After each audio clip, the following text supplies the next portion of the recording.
If she struggles to define herself, how is she going to define what the US needs to look like, what needs to change, what needs to happen? The Democratic Party changed nominees this summer, but from the perspective of 9 swing state Hispanic voters who disapprove of both major party candidates, Vice President Harris is no agent of change. A sizable majority of Americans are unhappy with how things are going in our country, and they say they want to change. Focusing only on Harris and Trump for the moment, I'd like to know who you would say is the bigger agent of change. In other words, if one of them got elected, things would change more than if the other person got elected. By a show of fingers, who says Harris is the bigger agent of change? None of you. As I was listening to your questions as it relates to Harris, yes, she has a ability to change, but I don't think that she would have the support in order to do the changes. I think that there would be a lot of holdup for any changes that she may want to implement. Um, so I think Trump won't have a holdup. I think he would have the opportunity and the ability with the people in place to make the changes, good or bad. He's going to make the changes. Some would say having the first female president, first woman of color president, just in terms of her background, and then what she stands for ostensibly might be very different than what we have right now. I guess do you not buy that she represents a lot of change? I'm going to call this physical change, but not integral change of something that can change the country for the better.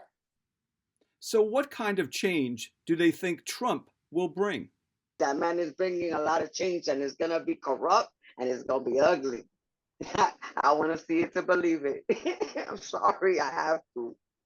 I got to see what this fool is up to. I'm hoping that he'll bring about some good change. Hoping that he'll help inflation go down. Kind of that louder in your face, we're going to do something, we're going to do something, we're going to do something. And hopefully that will make something happen. Others also expect Trump to be an agent of change, just not the kind of change that they favor.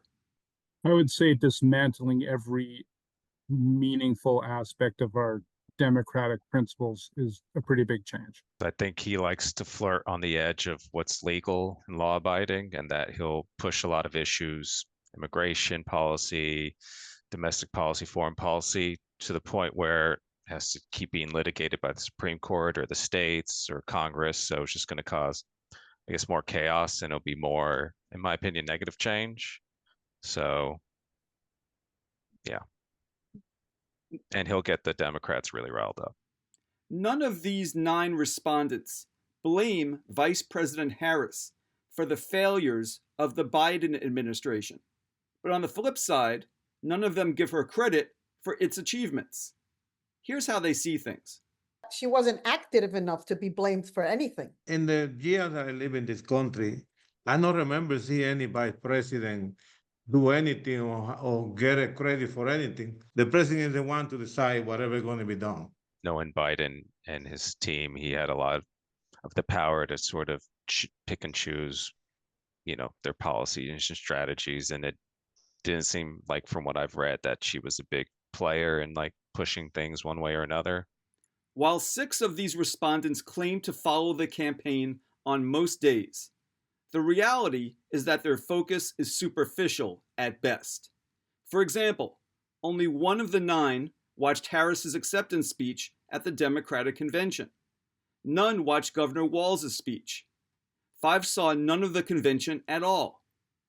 Any impact from the convention seemed to bypass these voters when I asked the first thing that comes to mind when they think of Harris.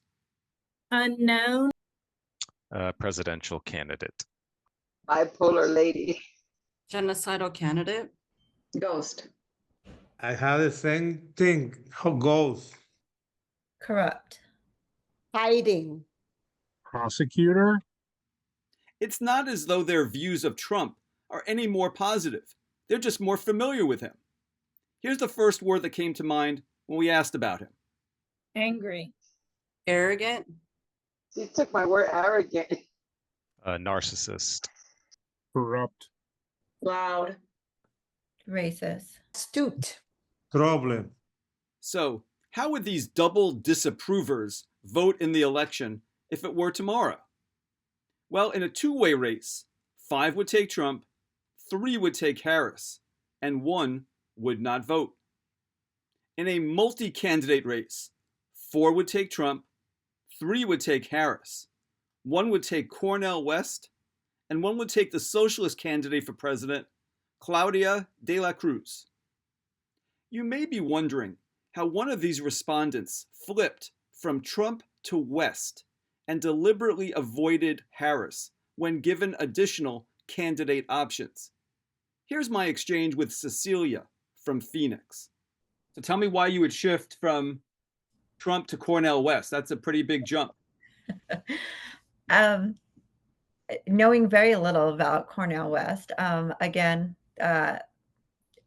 educated, probably not very well spoken, but at least educated enough. I think he would have a team that would help guide him in regards to what needs to be done for the country. He understands things from a different viewpoint and background. I think that would probably be why.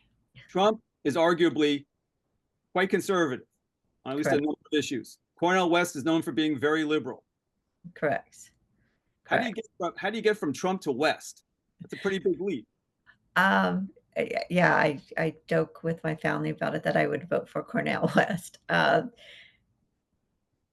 don't know much about him, but I do know what it was like under Trump. So I thought, okay, well, I already dealt with one bad. How bad could a liberal part be? So some people would look at those choices and say, well, if she's willing to go liberal, why doesn't she take Harris instead of Cornel West? At least she served in government. She has the experience of serving in government. Why doesn't that argument fly for you? Because my education is in criminal justice and criminology, and I'm originally from California. So seeing what she did as it related to California when she was Attorney General and the bills and legislation that she passed with my education in criminal justice, it wasn't in the best interest of the community or the people of California. So that is why I wouldn't. So it's easier to go for Cornel West, who is liberal, opposed to Harris. We asked respondents which of the last 3 Democratic nominees Vice President Harris is most similar to. 5 said Biden, 3 said Clinton, and 1 said Obama. Interestingly, when we asked the same question of a dozen Trump to Biden swing voters a few weeks ago across Wisconsin, 9 of the 12 said Obama. Here's why 5 said Harris is similar to Biden in this group. I feel like Biden is the epitome of milquetoast Democratic center-rightness. And I just don't see Kamala Harris straying too far from that. It's not so much about Biden and Harris being indistinguishable from each other, just that they are both kind of very run-of-the-mill Democratic, policy types. I almost can't separate her from Biden. I mean, in terms of policy, she just goes along wishy-washy, doesn't take a stand or takes a stand and then changes, her stance. So she's no Hillary. Hillary's a very smart statesperson. Again, I don't really know where she stands. I feel like she's just a replica, the shadow of Biden. I think they have the same personality. Let's pivot to talk about abortion. 3 of the 9 don't know whether Trump is liberal, moderate, or conservative on abortion. Of the remaining 6, 5 think he's conservative, and 1 thinks he's moderate. Only 1 doesn't know where Harris fits along the spectrum, with 4 thinking she's moderate and 4 others thinking she's liberal. 8 of the 9 believe Harris is exaggerating when she claims Trump would ban abortion in all 50 states. 4 say abortion will be a big factor in how they'll vote in November. Here's an eye-opening exchange with Denise from suburban Atlanta. I'm a firm believer in a woman's right to choose. And that's going to be what I base maybe my vote on. Well, help me understand that, right? Because before you told me you were going to take Trump, didn't you? I struggle. I mean, had you not brought up the abortion issue, I may have just stayed where I was, but it is a struggle for me. I was in a city that had major demonstrations after Roe v. Wade, and they were very disturbing. And then I mean, I'm going to be so all over the place with this. On the other hand, I don't know what Kamala can do in 4 years for this. I really don't. She's going to make the case to you, because that's the case that she's making right now, that if you vote for her, she'll restore Roe v. Wade. If she gets a Democratic majority in the Congress, she'll pass legislation to restore it. Right. And also she would have the ability to, she would argue, to choose Supreme Court nominees if anybody retires on the conservative side and replace them with people who are more liberal. So if another case comes before the Supreme Court, they could overturn the Dobbs decision. Right. I'm going through the Supreme Court justices, and I don't think anyone on their conservative side is going to retire. Well, a few of them are in their 70s. So the older ones are the conservatives, but for the most part. So it sounds as though you're really conflicted. Am I hearing that right? I am 100% conflicted. How do you think you're going to resolve it? Lesser of two evils when I map all of it out. Okay. And if the election's tomorrow, you would still take Trump? Probably. Because I feel like he has a track record that I'm hoping he will continue. I'm hoping he'll be able to do some better things for the economy. As much as I think he likes to carry a big stick with our foreign policy, hopefully he'll be able to do more with the war in Gaza and the war in Ukraine than has been done for the past 4 years. Finally, the economy remains a top concern, with 5 of the 9 saying the U.S. economy is in lousy shape, something we've been hearing from all groups across all areas of the swing states all year long. Here's what this group said. Gloria, in what ways is it in lousy shape? Goodness, where do you start?